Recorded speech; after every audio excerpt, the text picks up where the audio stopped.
तकरीबन 130 कंट्रीज़ हैं वर्ल्ड में जहाँ पर कि एक्यूपंक्चर रिकॉग्नाइज्ड है। देखिए इसमें बहुत फाइन नीडल्स होती हैं, जो कि जितना हमारे बाल पतले हैं उतनी सुई होती है।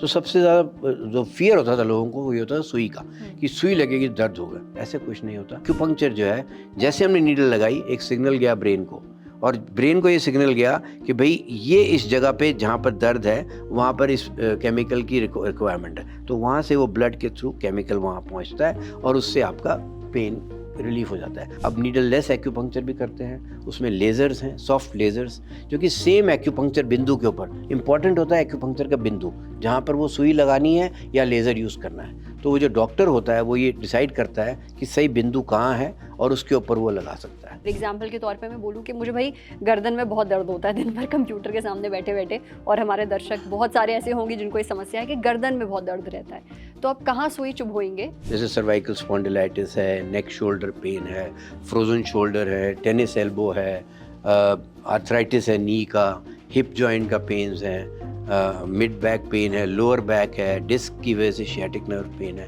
ये सब तो कॉमन प्रॉब्लम्स है पेन्स की, उसमें भी एक्यूपंक्चर हम यूज़ करते हैं। आपने अक्सर फिल्मों में या सीरियल में देखा होगा कि कोई मरीज जाता है डॉक्टर के पास इलाज करवाने के लिए, और जो डॉक्टर है वो बतौर इलाज उसके शरीर पर ऐसी छोटी छोटी सुइयां चुभो देता है। कुछ ऐसा दिखता है ये। दरअसल इसे कहते हैं एक्यूपंक्चर, और ये एक ट्रेडिशनल चाइनीज मेडिसिन का तरीका है, सदियों से किया जा रहा है। काफ़ी लोग इसे करवाते हैं और उनका मानना है कि काफ़ी असरदार भी है। हालांकि एक बहुत बड़ा तबका उनका भी है जो इसे साइंटिफिक नहीं मानते, खासतौर पर मॉडर्न मेडिसिन के डॉक्टर्स। उनका कहना है कि ये काम नहीं करता, ये साइंटिफिक नहीं है। आज सेहत के इस खास एपिसोड में हम बात करने वाले हैं डॉक्टर रमन कपूर से। डॉक्टर रमन कपूर को मेडिकल एक्यूपंक्चर की फील्ड में पहले पद्मश्री से नवाजा गया है। साथ ही डॉक्टर रमन कपूर दिल्ली के सर गंगाराम हॉस्पिटल में मेडिकल एक्यूपंक्चर डिपार्टमेंट के चेयरमैन भी हैं। डॉक्टर रमन कपूर से हम ये जानेंगे कि एक्यूपंक्चर क्या होता है, ये कैसे किया जाता है, क्या ये वाकई असरदार है? जो लोग ऐसा कहते हैं कि ये काम नहीं करता, ये साइंटिफिक नहीं है, इस बात में कितनी सच्चाई है, इसे कैसे किया जाएगा, इसका कहीं कोई नुकसान तो नहीं, ये सारी बातें हम डॉक्टर रमन कपूर से जानेंगे। तो चलिए बात करते हैं डॉक्टर रमन कपूर से।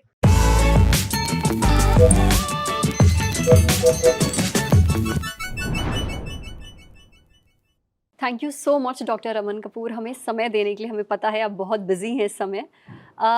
एक्यूपंक्चर अपने आप में ना थोड़ा मेरे हिसाब से कंट्रोवर्शियल फील्ड रही है। हमेशा इसको लेके बात होती रही है कि असर करता है नहीं करता है। इससे जुड़े हमारे कुछ सवाल हैं जो आई एम श्योर हमारे दर्शकों के मन में भी होंगे। पर सबसे पहले अगर आप हमारे ऑडियंस के लिए एक बहुत ही आसान भाषा में समझा दें कि एक्यूपंक्चर आखिर होता क्या है। देखिए एक्यूपंक्चर जो ट्रीटमेंट है वो एक दो वर्ड से बना हुआ है, एक्स और पंक्चर। जहाँ पर एक्स का मतलब होता है नीडल और पंक्चर का मतलब होता है भेदना। सुई से भेद के इलाज करने की जो प्रक्रिया है उसको हम एक्यूपंक्चर कहते हैं। तो एक्यूपंक्चर जो है तकरीबन 3000 साल पुरानी विद्या है, जो कि जिसका कि माना जाता है कि इंडिया में शुरुआत हुई थी, बिकॉज हमारी वैदिक ट्रांसक्रिप्शंस में मेंशन्ड है कि सुई भेदन से इलाज किया जाता था। बट हुआ ये शायद जो कि हमें समझ में आता है कि हमारे काफ़ी सारे लिटरेचर जो है चोरी करके यहाँ से काफ़ी लोग ले गए थे। बहुत सारे कंट्रीज़ के लोग आए इंडिया में और चाइनीज़ भी आए थे, तो उन्होंने डेवलप कर लिया।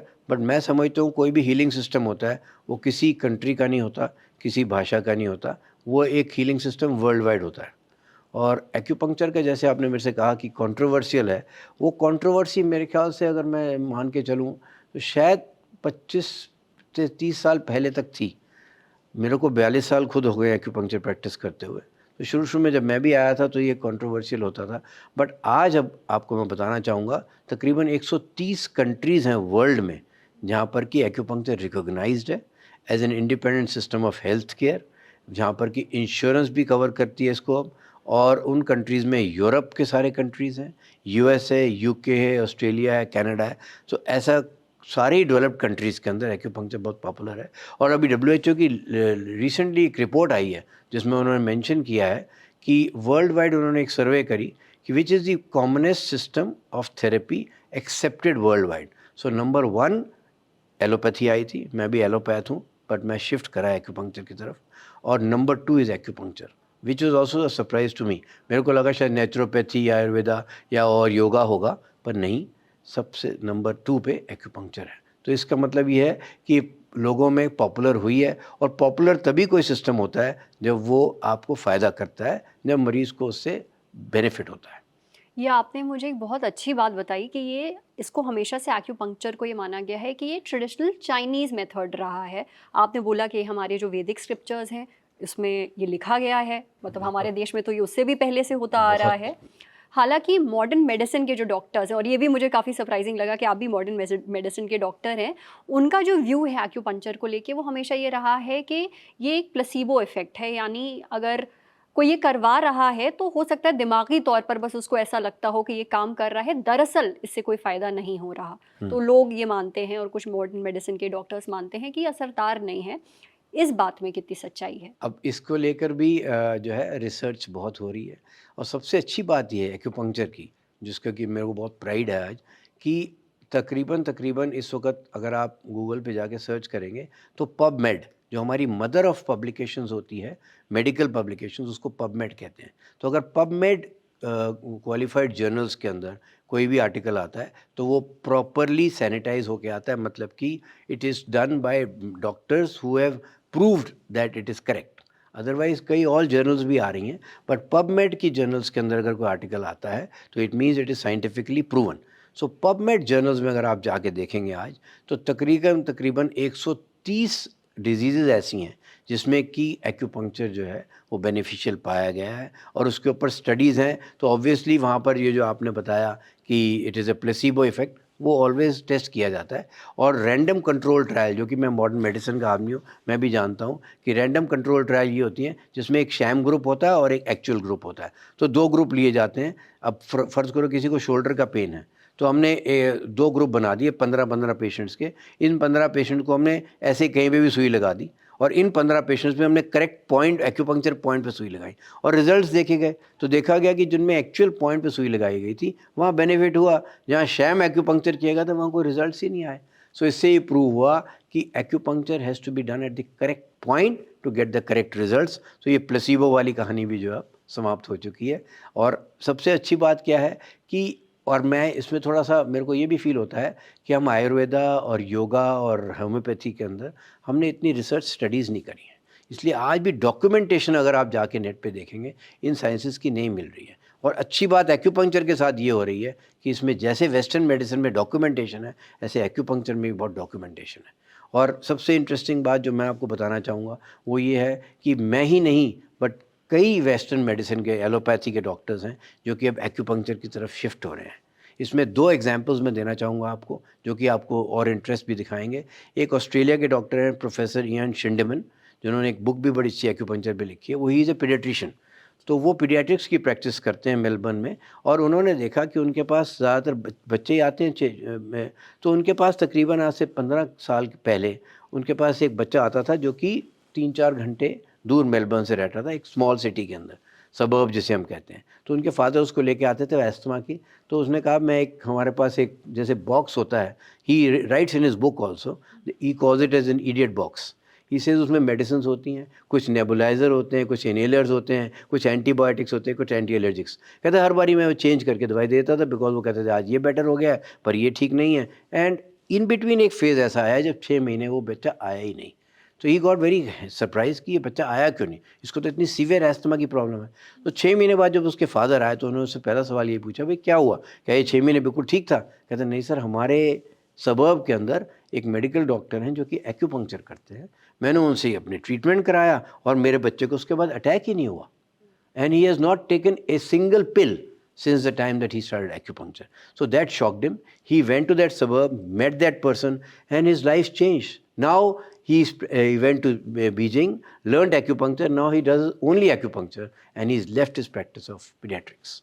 And the same is the story of another Japanese neurosurgeon who also is the same story, that he had a backache himself, was not getting better with steroids and all. Hindi में समझा दें हमारे दर्शकों तो को। ये उनको आराम नहीं आ रहा था दवाइयों से, तो उन्होंने पहले दवाइयाँ खाई, उसके बाद उनको डॉक्टर्स ने कहा स्टीरॉयड के इंजेक्शन लगवाइए स्पाइन के अंदर, वो भी लगवाए, उससे भी आराम नहीं आया। फिर उन्होंने फाइनली डॉक्टर्स ने कहा अब तो यार सर्जरी करनी पड़ेगी, और ख़ुद वो एक न्यूरोसर्जन थे, तो उनको बड़ा डिस्टर्बिंग लगा। उनके एक कोलीग थे जापान के अंदर जहाँ वो रहते हैं क्योटो में, जो कि एक्यूपंक्चर करते थे, वो उनके पास गए, 1.5 महीना इलाज किया, उनका पेन ठीक हो गया। तो फिर अगेन वही सेम स्टोरी जैसे वहाँ उस डॉक्टर के साथ हुई, it change his life and he learned acupuncture and today last 20 years he is only practicing acupuncture. Sir अगर मैं आपसे ये पूछूं कि जो टेक्निक इस्तेमाल की जाती है एक्यूपंक्चर में वो क्या है या आखिर किया कैसे जाता है? देखिए इसमें बहुत फाइन नीडल्स होती हैं, जो कि जितना हमारे बाल पतले हैं उतनी सुई होती है। तो सबसे ज़्यादा जो फियर होता था लोगों को वो ये होता था सुई का, कि सुई लगेगी दर्द होगा। ऐसे कुछ नहीं होता। और तकरीबन 10 से 12 और नहीं बहुत ज़्यादा हो तो 15 नीडल्स तक यूज़ होती हैं, और इससे ज़्यादा नीडल्स यूज़ नहीं होती। और depending upon the patients condition and problem हम ये डिसाइड करते हैं कि कहाँ पे सुई लगनी है। तो तकरीबन 800 एक्यूपंक्चर पॉइंट है हमारे शरीर में, जो कि आज नोन है, जहाँ पर कि हम सुई लगा के ट्रीटमेंट करते हैं। बट जो एक एक्सपर्ट एक्यूपंक्चरिस्ट होता है वो ये डिसाइड कर पाता है पल्स और टंग देख के। और अब तो नए नए मेथड भी आ गए हैं, कंप्यूटराइज सिस्टम्स भी आ गए हैं, जिसमें कि कंप्यूटर के ऊपर भी आप एक रिकॉर्डिंग कर सकते हैं आपकी एनर्जी की, because acupuncture is more of energy based medicine. तो उसमें आप चेक करके देख सकते हैं कि आपकी बॉडी में डेफिशिएंसी कहाँ है, एक्सेस कहाँ है। उस हिसाब से आप एक प्रोटोकॉल बनाते हैं और इलाज करते हैं। तो क्योंकि सुई बहुत पतली होती है इसलिए दर्द नहीं होती, सिर्फ जैसे किसी चूटी काटी इतनी दर्द होती है। और अब जैसे जैसे मॉडर्न हो रही है, एडवांस साइंस हो रही है, हमारे पास नीडल लेस टेक्निक्स भी आ गई हैं। पर जैसे आपने कहीं पे सुई चुभोई, उससे होता क्या है? जो समस्या ठीक हो रही है, कनेक्शन क्या है दोनों के बीच में? उसकी कई सारी थ्योरीज़ हैं। जैसे फॉर एग्जांपल अगर हम लेके दर्द में, तो दर्द में कैसे आराम देता है, हमारे अंदर दर्द निवारक दवाइयाँ ब्रेन में हमारे ऑलरेडी हैं, बट उनको स्टिमुलेट कैसे किया जाए, उनको हम कहते हैं एंडोर्फिन्स और एनकेफेलिन्स। तो हमारे ब्रेन में होती है, बट उनको रिलीज़ करने के लिए ये एक्यूपंक्चर जो है, जैसे हमने नीडल लगाई एक सिग्नल गया ब्रेन को, और ब्रेन को ये सिग्नल गया कि भाई ये इस जगह पे जहाँ पर दर्द है वहाँ पर इस केमिकल की रिक्वायरमेंट है। तो वहाँ से वो ब्लड के थ्रू केमिकल वहाँ पहुँचता है और उससे आपका पेन रिलीफ हो जाता है। और ईच सिटिंग जब आप देते हैं हर ट्रीटमेंट में, उस एंडोर्फिन्स और एनकेफेलिन्स का लेवल बढ़ता जाता है ब्लड में, जब तक कि पेन पूरा समाप्त नहीं हो जाए। तो ये नेचुरल सिस्टम्स हैं। ऐसे ही अब जैसे नींद है, इंसोम्निया की प्रॉब्लम बहुत कॉमन होती है। लोग रात को ज़ोल फ्रेश खा रहे हैं, मेलाटोनिन खा रहे हैं, उसकी ज़रूरत कोई नहीं, क्योंकि हमारे ब्रेन के अंदर मेलाटोनिन होती है। अब उसको रिलीज़ कैसे करें ये है। तो ये जो टेक्निक है इसमें एक्यूपंक्चर द्वारा हम वो नेचुरल सब्सटेंसेस को रिलीज़ करते हैं। तो सबसे बड़ा इसका फ़ायदा क्या है कि आपको अंदर कोई ओरली कुछ नहीं लेना बॉडी में, जो भी करना है हमने बॉडी के बाहर से करना है और सिग्नल्स भेजने हैं राइट प्लेसेस पे, जहाँ से कि वो केमिकल्स रिलीज़ होंगे और पेशेंट को ठीक रिलीफ हो जाएगा। हो सकता है डॉक्टर साहब हमारे बहुत सारे दर्शक ऐसे हों जिन्होंने एक्यूपंक्चर के बारे में सुना भी हो और वो करवाना भी चाहते हो, पर वो सुइयों से बहुत डरते हैं। और अक्सर उन्होंने यही देखा है कि जब सुइयां चुभोई जाती हैं, क्योंकि तस्वीरें जो हमने देखी वो ये देखी कि भाई पूरी पीठ पे, पैर पे, हाथ लगी हुई है, पे तो धनाधन सुइयां लगी हुई हैं। तो तो क्या दर्द होता है? वो एक जो है मेरे हिसाब से वो एक अदर पर्सपेक्टिव है इसका, जो कि मेरे हिसाब से कई लोगों को मूव आउट कर जाता है एक्यूपंक्चर से। बट मैं आपको बताना चाहूँगा कि अब नीडल लेस एक्यूपंक्चर भी करते हैं, उसमें लेज़र्स हैं, सॉफ्ट लेज़र्स, जो कि सेम एक्यूपंक्चर बिंदु के ऊपर इंपॉर्टेंट होता है। एक्यूपंक्चर का बिंदु जहाँ पर वो सुई लगानी है या लेज़र यूज़ करना है, तो वो जो डॉक्टर होता है वो ये डिसाइड करता है कि सही बिंदु कहाँ है और उसके ऊपर वो लगा सकता है। ऐसे ही अब हम कलर पंक्चर भी करते हैं, जहाँ पर उनके डिफरेंट कलर्स के डिफरेंट वो अपनी सिग्निफिकेंस होती है। जैसे फॉर एग्जांपल येलो कलर है वो पेट के डिजीज़ में यूज़ करते हैं हम। ऐसे रेड कलर है वो यूज़ करेंगे जो बच्चा बहुत सुस्त रहता हो अगर उसको टॉनिफाई करने के लिए। तो बच्चों में और ज़्यादा एल्डरली पीपल में लेज़र और कलर पंक्चर बहुत यूज़ करते हैं। उसके अलावा और टेक्निक्स हैं जैसे एक्यूट्रॉन है, सोनोपंक्चर है, जिसमें कि साउंड वेव्स एक्यूपंक्चर पॉइंट पे दी जाती है। So these are all methods without needles. हम इस पे भी अभी जो अलग अलग टेक्निक्स आपने बताई हैं इन पर भी थोड़ा विस्तार से भी बात करेंगे। उससे पहले बस जल्दी से एक चीज़ ये बता दीजिए कि जैसे सुइयां चुभोई तो बहुत ज़्यादा दर्द तो नहीं होता है पेशेंट को? एक बार जो जितना होता है वो जैसे बताया आपको कि चूटी काटी उतना दर्द हुआ, उसके बाद वो पेशेंट नीडल्स के साथ आधा घंटे के लिए लेटे रहता है। सो treatment time is half an hour, उसमें उसको कुछ नहीं होता। तो अच्छा। और एक डॉक्टर जो है एक पेशेंट के साथ 10 मिनट स्पेंड करेगा, उसमें 3 से 4 मिनट वो बात करेगा और 5 मिनट उससे सिम्टम्स पूछेगा, और नीडलिंग का total treatment time around 5 minute होगा। उसके बाद 30 मिनट के लिए patient. So all on an average patient will be with the doctor for about 45 minutes to 1 hour every time he goes to the doctor.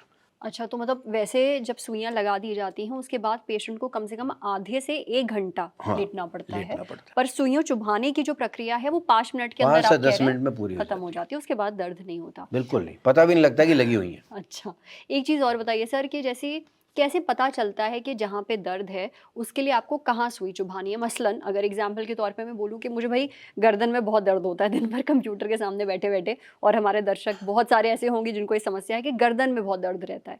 तो आप कहाँ सुई चुभोएँगे अब ये जैसे सबसे गर्दन का इम्पोर्टेंट दर्द? चीज़ ये है, जो इसमें समझने की चीज़ है कि एक्यूपंक्चर एक ऐसी विद्या है जिसमें कि ये ज़रूरी नहीं है कि जहाँ तकलीफ़ है वहीं सुई लगाएँ, नहीं। मैं हाथ के ऊपर भी सुई लगा के और गर्दन की कंडीशन को ठीक कर सकता हूँ। ऐसे ही कई पेशेंट्स को हेडेक होती है, माइग्रेन्स आपने सुना होगा, उसके लिए भी हम पैर में एक पॉइंट होता है, वहाँ नीडल लगाते हैं और हेडेक ठीक हो जाता है। तो कहाँ कई पे? लोग अगर आप दिखा दें, पॉइंट कर दें कैमरा। यहाँ पे लगाते हैं, इसको लिवर 3 का पॉइंट कहते हैं। अच्छा। इस पॉइंट का नाम है लिवर 3, बट ये पॉइंट जो है वो डिस्टल है फ्रॉम द एक्चुअल पोजीशन। सो मैंने बताने की कोशिश ये कर रहा हूँ कि ऐसा नहीं है, ये तो फिर हर आदमी एक्यूपंक्चर करने लग जाएगा, जी। कि ऐसा नहीं होता कि जो बीमारी है वहीं पे नीडल लगेंगी, वहाँ पर भी लगाते हैं 1-2 नीडल्स, बट डिस्टल नीडलिंग जो है वो बहुत ज़्यादा इफेक्टिव होती है। वो दूर होती है अपने पॉइंट ऑफ, से फॉर एग्जांपल किसी को फॉर एग्जांपल अगर पेन है लेफ़्ट एल्बो में, तो ऐसा नहीं कि मैं लेफ़्ट एल्बो में सुई लगाऊंगा, मैं राइट एल्बो में सुई लगा के लेफ़्ट एल्बो का पेन ठीक कर सकता हूँ। तो ये आपको यही ब्यूटी है इस पता होता है कि किस पॉइंट पे आपको सुई लगानी है और उससे कहाँ का दर्द ठीक हो रहा है, ये डॉक्टर को मालूम होता वही है। नॉलेज है सारी। अच्छा। एक्यूपंक्चर की नॉलेज वही है। और अभी आप बता रहे थे कि जैसे अगर बहुत लोग हैं सुई से डरते हैं तो तो उनके लिए विदाउट नीडल्स का ऑप्शन है। हाँ, वो अगर ऑप्शंस आप थोड़े बता दें कौन-कौन से हैं? देखो, एक तो लेज़र मैंने बताया, सॉफ्ट लेज़र्स, उसमें क्या होता है, एक लेज़र बीम होती है, वो एक्यूपंक्चर पॉइंट के ऊपर दी जाती है और तकरीबन 30 seconds to 1 minute is the maximum time जो कि हम एक पॉइंट के ऊपर वो दे सकते हैं, बिकॉज उसका एक ड्यूरेशन होता है, इंटेंसिटी होती है। सो अगर मैंने फ़र्ज़ करो वही 15 नीडल लगाई तो मैंने वो 15 पॉइंट्स चूज़ कर लिए, तो ट्रीटमेंट टाइम 15 मिनट हुआ सिर्फ। एक मिनट एक पॉइंट पे लिया तो 15 मिनट में पेशेंट अपना बाहर आ गया ट्रीटमेंट करा के। सो वो भी एक ऑप्शन है। सो बट जैसे फॉर एग्जांपल कई कंडीशंस होती हैं, जैसे कि पैरालिसिस है, लकवा हो गया, चेहरे का लकवा हो गया, ऐसी कंडीशंस के अंदर नीडल ज़्यादा इफेक्टिव होती हैं। तो हम ये पेशेंट को पहले समझा देते हैं कि इन कंडीशंस में अगर आप मेरे पास आए हो, पर पेन्स में जो कि सबसे बड़ा एरिया ऑफ वर्क है एक्यूपंक्चर का, उसमें आप लेज़र्स, कलर पंक्चर, नीडल्स के साथ एक्यूपंक्चर, एक्यूट्रॉन, सोनोपंक्चर, ये सब यूज़ कर सकते हैं। They are needleless techniques. अच्छा, अब इन्हीं जो अलग-अलग टेक्निक्स के आपने नाम लिया, थोड़ा-थोड़ा इनके बारे में बात कर देखो, लेते हैं। सोनोपंक्चर होता है जिसमें कि हम साउंड वेव्स एक्यूपंक्चर पॉइंट्स पे देते हैं। कलर पंक्चर होता है जो मैंने बताया, डिफरेंट कलर्स एक्यूपंक्चर पॉइंट भी यूज़ करते तो हैं। उन कलर से क्या होता है? क्या वो कलर्स, एलईडी लाइट्स जैसा हाँ, कुछ होता एलईडी है? लाइट्स चाहिए होती हैं, बट उन कलर्स की एक अपनी वो स्पेसिफिक फ्रीक्वेंसी होती है, तो उस फ्रीक्वेंसी पे वो एक्यूपंक्चर पॉइंट कौन सा काम करेगा वो एक नॉलेज है again. So this is a very vast science, जो मैंने आपको बताया था वो इतनी छोटी साइंस नहीं है। अब government of India now, because of my efforts and the efforts of my colleagues all over India, we are pushing, और हमारा काफ़ी कदर वो जो काम है वो भी पूरा हो चुका है कि गवर्नमेंट जो है independent system of health care के फॉर्म में एक्यूपंक्चर को रिकॉग्नाइज करना चाह रही है, और वो कर देगी बहुत जल्दी, और कोशिश हमारी है कि आयुष के अंडर ही आ जाए सिस्टम। अच्छा सर, अभी वैसे मैं चाहती हूँ कि एक्यूपंक्चर को लेकर के और भी जानकारी लोगों तक पहुँचे, पर एक चीज़ मैं जानना चाहूँगी, जैसे अभी बोला कि वो लाइट, एलईडी वाली लाइट, हर रंग की आप कह रहे हैं फ्रीक्वेंसी होती है और उससे वो दर्द ठीक कर देती है या वो समस्या ठीक कर देती है। थोड़ा आप समझा सकते हैं कि कैसे काम करता है? देखिए, ऐसा है, अगर आपको याद हो कि एक हम फ्रीक्वेंसी देखा करते थे, VIBGYOR, VIBGYOR, violet, indigo, blue, green and yellow, then orange and red. So orange and red are colors which are tonifying in nature. मतलब आप हिंदी में समझा दिए हमारे दर्शकों के लिए। टॉनिफाइंग कहते हैं जो कि आपकी बॉडी को ऊर्जा देता है, एनर्जी देता है, और अगर आपकी बॉडी में ऑलरेडी ऊर्जा ज़्यादा है और उसको हमने कम करनी है, जैसे पेन है, सो पेन में क्या होता है, नॉर्मली एनर्जी ज़्यादा होती है, और अगर एक्यूट पेन खास करके बहुत सीवियर बैक एक किसी को हो गई तो उसको मैं एक्यूट कैटेगरी में डालूंगा, तो उसमें ऊर्जा ज़्यादा हुई तो वहाँ वॉयलेट, इंडिगो, ब्लू काम करेगा। तो वॉयलेट, इंडिगो या ब्लू हम चूज़ करेंगे और जिस एक्यूपंक्चर पॉइंट के ऊपर हमने देना है वो हम डिसाइड करेंगे। यहाँ पर इन तीनों में से कोई भी कलर भी चूज़ कर सकता हूँ मैं, depending upon the severity of pain, कितना सीवियर पेन है। और जहाँ पर की डेफिशिएंसी है, जैसे फॉर एग्जांपल एल्डरली पीपल हैं, उनको बैक एक की प्रॉब्लम हुई और वो क्रॉनिक है, लगातार चली जा रही है 5 साल से, तो उसको क्रॉनिक कहते हैं हम। तो क्रॉनिक कंडीशन में ज़्यादातर डेफिशिएंसी की वजह से होता है, खून का दौरा कम होने की वजह से होता है। तो वहाँ पर मैं ब्लू, अपना रेड या ऑरेंज यूज़ करूँगा। और जो ऊपर ग्रीन वाला जो कलर है वो ज़्यादातर हम जो पेशेंट्स की जो कि पेट की तकलीफ़ें होती हैं, अब पेट की तकलीफ़ें बहुत कॉमन है। मैं क्या दिल्ली में तो कोई, मैं ऐसा इंसान जानता ही नहीं हूँ जिसको कि गैस की, इरिटेबल बाउल की, एसिडिटी की प्रॉब्लम ना हो। तो पेट की तकलीफ़ों के लिए हम ज़्यादातर ग्रीन या येलो कलर यूज़ करते हैं। और तो जब कलर ये की लाइट आप उस डिफरेंशिएशन, हिस्से पे डालते हैं, हाँ, उससे क्या होता है? उससे वो एक्यूपंक्चर पॉइंट के अंदर वो जो मैंने आपको बताया चैनल है वो स्टिमुलेट होता है, एनर्जी फ्लो शुरू हो जाती है। जो एक्चुअल प्रिंसिपल तो वही रहेगा। तो बॉडी में एनर्जी फ्लो है, तो ये जो हमारी जो एक्यूपंक्चर है ये तकरीबन हमारे बॉडी के अंदर 12 एक्यूपंक्चर चैनल लेफ्ट में होते हैं, 12 राइट में, 24 एक्यूपंक्चर चैनल हो गए बॉडी के। और एक मिड लाइन में सेंटर में होता है फ्रंट में, एक बैक में। सो 24 टोटल चैनल होते हैं और 2 फ्रंट और बैक मिड लाइन 26 चैनल होते हैं। तो हर एक इंसान के अंदर ये चैनल्स होते हैं। तो डिज़ीज़ कहाँ पर है, कौन से चैनल, जैसे फॉर एग्जांपल लंग है तो लंग का चैनल है हमारी बॉडी में, लार्ज इंटेस्टाइन है उसका चैनल है, लिवर है उसका चैनल है। तो वो जो चैनल है उसके थ्रू ये एनर्जी फ्लो कर रही है। तो अब हमने पल्स से, टंग से देख के, और अब जो मैंने बताया आपको इलेक्ट्रॉनिकली जो नए सिस्टम्स आ गए हैं उनमें देख के हम ये पता लगाते हैं कि कहाँ पे एनर्जी का ब्लॉकेज है और उस हिसाब से हम ये पॉइंट्स चूज़ करके उन पे ट्रीटमेंट देते हैं। डॉक्टर साहब ये भी बता दीजिए कि किन-किन बीमारियों में या किस तरह की समस्याओं में एक्यूपंक्चर काम करता है? क्या चीज़ें ठीक कर सकता देखिए है? सबसे इम्पोर्टेंट तो जैसे मैंने बताया आपको, first and foremost is pains. तो किसी भी फॉर्म के पेन्स हों, जैसे सर्वाइकल स्पॉन्डिलाइटिस है, नेक शोल्डर पेन है, फ्रोजन शोल्डर है, टेनिस एल्बो है, आर्थराइटिस है नी का, हिप जॉइंट का पेन्स हैं, मिड बैक पेन है, लोअर बैक है, डिस्क की वजह से शियाटिक नर्व पेन है। ये सब तो कॉमन प्रॉब्लम्स है पेन्स की, जिसमें कि सबसे ज़्यादा माइग्रेन्स है, हेडेक्स हैं। उसके अलावा अगर आप रेस्पिरेटरी सिस्टम में लेके चलें तो एलर्जीज़ की प्रॉब्लम है, जैसे allergic rhinitis, sinusitis, bronchitis, bronchial asthma. फिर हम पेट की, मैंने आपको मेंशन किया तो पेट की डिजीज़ हैं। फिर न्यूरोलॉजिकल डिजीज़ेज़ होती हैं, जैसे आपने सुना होगा ट्राइजेमिनल न्यूरैल्जिया, नर्व का पेन होता है, उसमें भी एक्यूपंक्चर हम यूज़ करते हैं। और ऐसी बीमारियां, इंसोम्निया है, स्लीप नहीं आ रही, stress, today the biggest killer is stress.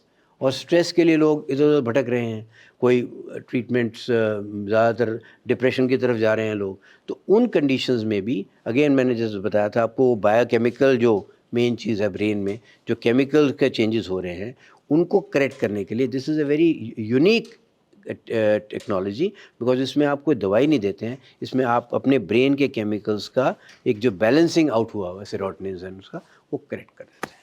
और डॉक्टर साहब जैसे हर इलाज की एक लिमिटेशन होती है, जैसे कुछ लोगों पे वो असर नहीं करता इलाज, या फिर उस बीमारी के लिए नहीं बना है। तो अगर मैं आपसे ये पूछूं कि इस इलाज की क्या लिमिटेशंस हैं और किन लोगों को थोड़ा एक्यूपंक्चर से बचना चाहिए या उनके लिए ये सही इलाज नहीं है? देखिए ये सबसे इम्पोर्टेंट क्वेश्चन इसलिए है बिकॉज सबसे ज़रूरी है कि जो पेशेंट है, जिस डॉक्टर के पास जा रहा है उसको ये पता होना चाहिए कि किस कंडीशन में वो ट्रीटमेंट नहीं वर्क करेगा। अब से मेरे एग्जांपल है, मेरे पास कोई पेशेंट आता है, उसकी नीज डिफॉर्म हो गई है।